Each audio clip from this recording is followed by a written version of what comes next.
Alrighty. The Olympic champ is here. No way, you want something? Look it up. I don't say it enough. Google me. Yeah, Google me. Mexican American wrestling representing Chicago this weekend, Tatiana. I see that. It's super cool, man. Super cool. I'm super proud of her. I've seen, and a lot of people don't know this, but Tatiana had the ability to be an Olympic champion. Like, she really did. She was, I believe, the girl that she used to be became an Olympic gold medalist. I think Helen Maroulis. I mean, that's the type of caliber athlete that we're talking about. So she's a girl version of Henry Cejudo. So I'm proud of her, man. She's come a long ways through injury, through fighting cancer. I mean, she's a big inspiration to a lot of people. You're having fun with this whole gym setup, aren't you? I do. I love it. I love gold. I'm such a gold digger, guys. I'm such a gold digger, man. Look at that. I got my security guards here, as you can see.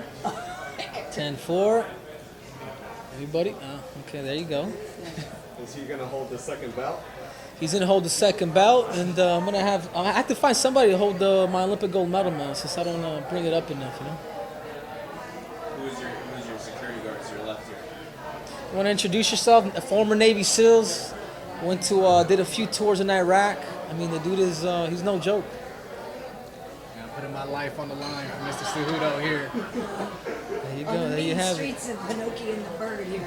On the mean streets of Beverly Hills. But first and foremost, guys, man, you guys are acting a little shy, and I would like to start off by. I've been called some nasty things in my life, and I'm sick of it. I've been called a gold digger. I've been called the son of a gold. I've been called an Olympic champion, a UFC champion, Hall of Famer, author, dream catcher, dream snatcher, goat killer, the king of cringe, the greatest combat athlete of all time. But never have I been called the P word, and I'm sick of it. On June 8th, that's all going to change. I will be the next pound-for-pound king. And you can tell Daniel Cormier, you can tell John Jones, you can tell Khabib Nurmagomedov that there's a new sheriff in town. And his name is Henry Cejudo. And guess what? Dana White, if you're watching, he happens to be a flyweight. First question. Give me some heat. Henry, at what point, I mean, obviously, like, this is you know, but at what point did you flip the switch and just want to amp it up and almost like a chill sudden thing where early on in your career you're like serious? I mean, maybe we didn't know you as well. And now you're like this big personality. You didn't. Dude, this is what I do. All I have is gold, guys. That's all everything I touch turns into gold. Donald Trump wants to live with me. I got so much gold. I have to charge him rent too. Do you feel like you kind of found yourself a little bit and you kind of embraced a little bit of who you were in the last 6 months to a year? This is who I am. I am a gold digger. I love gold. I love breaking records. This is who I am, guys. This is who I am. Early on in your career, you didn't talk the way that you're talking right now. What changed? What changed is pay-per-view points. No, what changes is me being myself. It's me going out there and being a showman. I believe that's what the people want to see. I'm not afraid. I'm a very confident human being. It's just me being myself and going out there. And yeah, I'm a little cheesy. I'm a little cringy. But at the same time, I get the job done. I've done things in sports that nobody in sports has done. I'm an Olympic champ. I'm a flyweight champion of the world and soon to be bantamweight champion of the world. Were you maybe worried previously about how people thought of you, and now you just don't care anymore? Now you're just gonna say whatever. Quite honestly, that's kind of how I felt. Why? I come from that Olympic background. Sugar Ray Leonard, like all these guys have always kind of maintained a good persona to them. Oscar De La Hoya, everybody would pick on him, and he would just he was that honest Joe. You know what I mean? But you know what? I'm in the sport of mixed martial arts. This is people are trying to rip my head off, dude. I'm trying to do the same thing. That's all there is to it. I'm just being myself now. I'm just letting go. Whether you like me or not, you guys just make sure to pay $59.99, download the ESPN app, and that's it. Make me rich. Henry introduced yourself as a flyweight, so why go for the bandana strap instead of paying attention? Because I'm a gold digger. Because I love legacy. I love breaking records. I love proving people wrong. Even with this fight, I know I'm the underdog. I was the underdog my whole life, and I have created fans, and it's special to me because when you're the underdog and people don't believe in you, you know what happens? You become a fan of them. That happened to me with Verdun. I never thought that Verdun would beat Cain Velasquez. Never in 100 years, because I know Cain. I know him very well, and I've seen him train. I've seen Verdun fight. And when I saw what he did to Cain Velasquez, dude, that changed my whole perspective. And I was like, man, it's beautiful to prove people wrong. Like, it's beautiful. Like, whether you guys like me or not, you almost have to respect what I've done. So that's all I'm doing. I'm trying to create more fans. Whether you hate me or love me, you're gonna watch me. I'm gonna find a way to prove you wrong too. So then, are you gonna go back to defend flyweight, or are you gonna stick around? First things first. I got a tough task in front of me. There's a lot of options. And I've said it before, man. It's the Cejudo weight division. Like I'm looking to trend some things here. Like I really am, man. And this is beyond the sport of mixed martial arts. I believe I'm trending things in sport. Period. Do what I've done. Find the greatest combat athlete of all time. I believe that's me. And I believe fighting for this second bout, I'm just going to cement it even more. Do you think you got enough respect for the win over TJ? A lot of people, oh, it was too fast. That finish wasn't real. You know. I think once they watch the replay again, once they know he was on some of that sauce, I think people kind of they give it to him. It's like, well, maybe he did beat him. But I know what I saw. I saw TJ's. I know it wasn't even my punch. It was that first kick when I saw his demeanor change. We're in the game of poker. Everybody that we fight, you gotta make sure to have your poker face on. I saw it since the first time I kicked him. The first 5 seconds of that fight, kick him to the body, kick him to the face. I saw his whole demeanor change. So I knew what I was gonna do to him. So how do you approach Marlon then? He's a very explosive guy. He is. How do I with intelligence? I respect him. I really do. I respect Marlon, even though he don't think very fond of me. I respect him as a fighter. I know he has the ability to knock me out. I'm in that game, and I accept that. I accept that the fact that there's a 50% chance that I may win, I may lose, especially against a competitor like that. But I'm going out there with the most intelligent mind. I'm going out there with somebody that he's never faced. He's never faced a competitor like me. Not a fighter, a competitor. I will find a way to beat you. So you better put me to sleep or tap me out, but I will find a way to beat you. You fought at 135 before, earlier on. So what's the difference between flyweight and Cejudo and bantamweight? I get a chance to eat more. I get a chance to be normal. Making flyweight is hard, guys. It really is. Like I'm huge. I even feel like I'm big for 35. I take my shirt off, you guys will be like, damn, who's that? So the weight's not an issue, man. I feel like I'm gonna be stronger. And that's it. It's about. I feel more comfortable at the weight. It's nice. It's nice for once not to be on paleo. The whole pound for pound thing though, that's a real issue with you, right? That you're not on it at all right now. Is that true? No. I'm ranked number 4 right now. Okay, cool. I'm 4. Right, so. I got Khabib Nurmagomedov in front of me. I got John Jones and I got Daniel Cormier.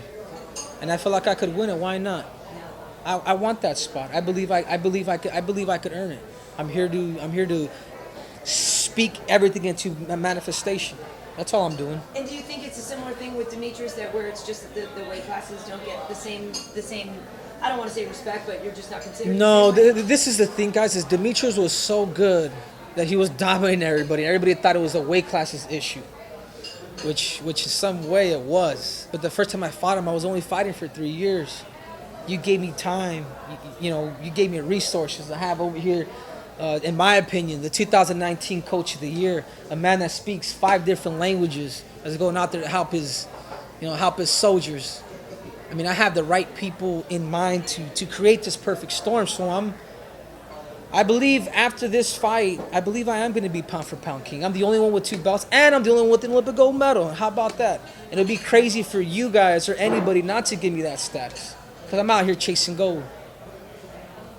Was there a point in time where you decided that you wanted to kind of embrace the cringe judo? I love it, man. I love the cringe. But this is who I am, guys. This is who I am. Like, I'm a corny, funny, but when I compete, I'm serious. I'm out there to kill, man. I'm a great white shark.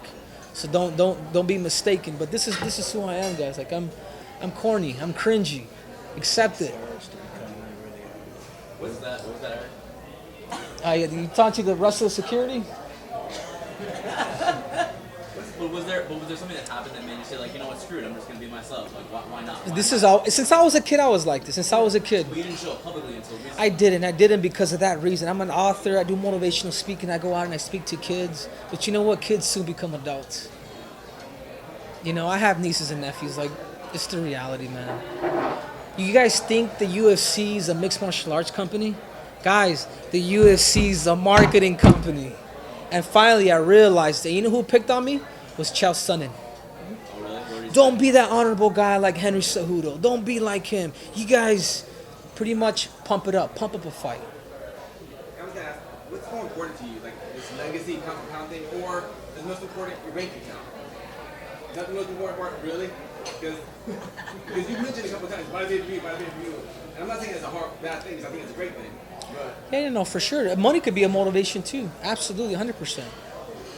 I was watching this documentary with Usain Bolt earlier, and actually a week ago, and I watched his whole documentary, and it's like I can almost kind of simulate like his life with mine, like what he's done and what he's sacrificing. And there's one thing that really kind of popped into mind. He says, people will never know. Once you become an Olympic champ, where do you find that motivation? How do I wake up every morning and still want to do it again? And that's what it is. For me, it is financial. It's financial, and 100% it's legacy. How's it affected the love life? Jesus, Nikki Bella, woo! No, I'm good. I'm in the game. I'm in the game. Why are you making it cringy? Why are you making it cringy, Karen? I don't know. You put it out there and social media and stuff like that. So you gotta ask your dancing. You doing all I am. I'm single, trilingual, and boy, do I love to mingle. Henry, when Sunday that to conversation Domingo. with Shale, Hold on. From Sunday to Domingo. That's maybe it's great. your squad now. When did that conversation with Shale happen? No, it didn't. He called me out.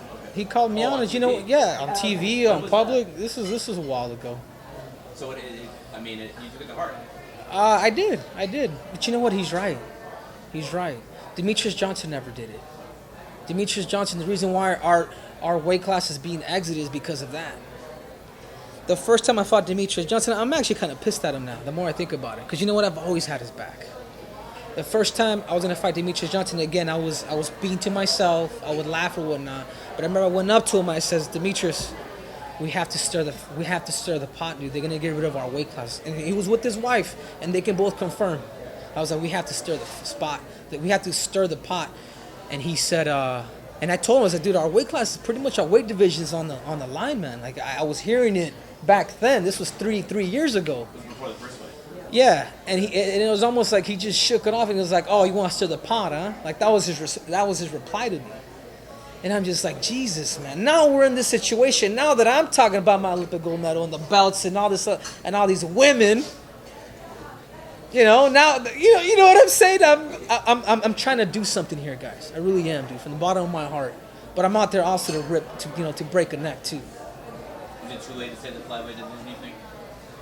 Is it too late? You have to ask Uncle Dana why, but no, I am the flyweight savior. The division's going to stay. Whatever happens in this fight, the division's going to stay. You can tag Dana White on that. Would that be your next fight at flyweight if you after this, or are you gonna just? I'm taking it one at a time, Karen. I mean, there's a lot of options. It's the Cejudo weight division. I'm going to see who I'm going to fight next. Because you're right. I do want big fights. I do want money fights. I don't think we make enough. I believe we should be getting paid like NFL players. I believe we should be getting paid big money. It's enough, man. If Conor McGregor can do it, he's not even. In my opinion, he's a champion, but I don't. He's done it for a reason. He deserves every penny that he's getting. We need to start getting paid like elite athletes, but we also have to sell it too. So I agree with the other part too. Remember, the UFC is not a mixed martial arts company; it's a marketing company. There's a reason why I got that shot at 135 pounds. There's a reason. Henry, how'd you enjoy the hot boxing interview with Mike Tyson? How was that? It was fun, man. It's been surreal, man. It's been a great journey for me. It really has. Like being with Mike Tyson, meeting Derek Jeter, you know, getting a chance to meet Michael Jordan, all that stuff. It's been I'm a kid that's literally living his dream, guys. When I set my goals when I was a kid, Rich Dad Poor Dad, and I'll repeat it again because that's who I am. My 3 goals down that I wrote in my life that I wanted to succeed, and that was number 2, being Olympic champion. Number 3, being UFC champion. Number 1 is being the best father and best husband that this world could ever ask for. I'm living my dream, guys. Why am I so carefree? Why am I so happy? It's because I've done it. It's because I've done it. I'm living my damn dream, and it feels so damn good.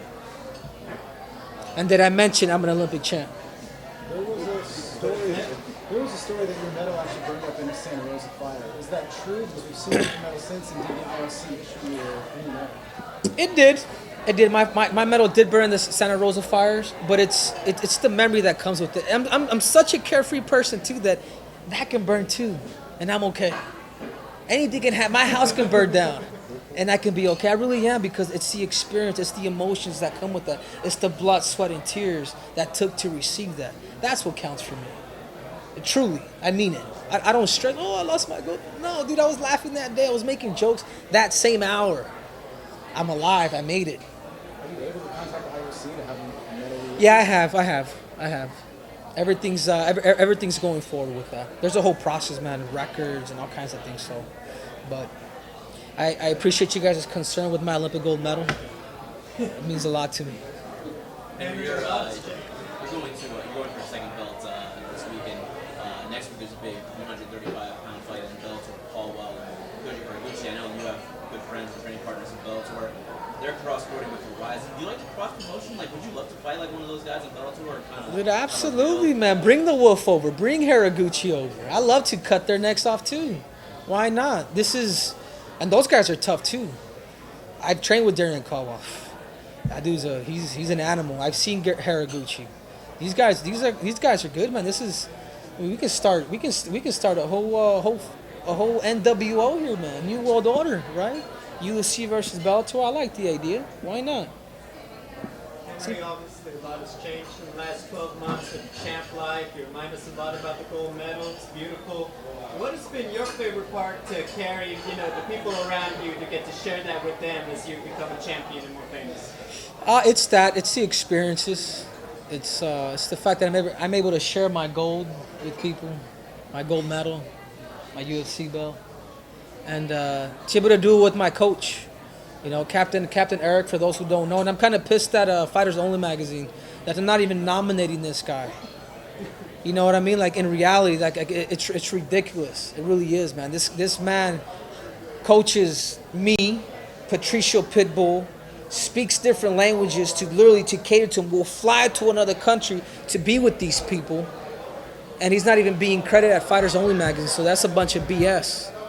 So for you guys if you guys can start your own awards, remember this man, Captain Eric Alberson, Captain of the United States Army, All-American in both freestyle wrestling and Greco-Roman wrestling, one of the only Olympic alternate, and an overall a serious man, I guess. I asked this of Tatiana. There's a lot of significant dominant wrestlers that come into the UFC and develop a power punch, and I think you're one of those people. All right, yeah, hold on. Is my gold medal? Is it bugging the cameras? It's not shining. All right, go ahead. A lot of dominant wrestlers that come into the UFC have developed power punches, and in your case, even like power kicks. Can you talk about the development in your striking? Because when a wrestler comes in with an Olympic gold medal, you assume you're going to just kind of be wrestling it. Throw them strikes. No, I'm an athlete. I have the right coach in front of me. I have Captain Eric Alberson. I have people that are going to have me face these certain problems. Like, it's not just wrestling for me.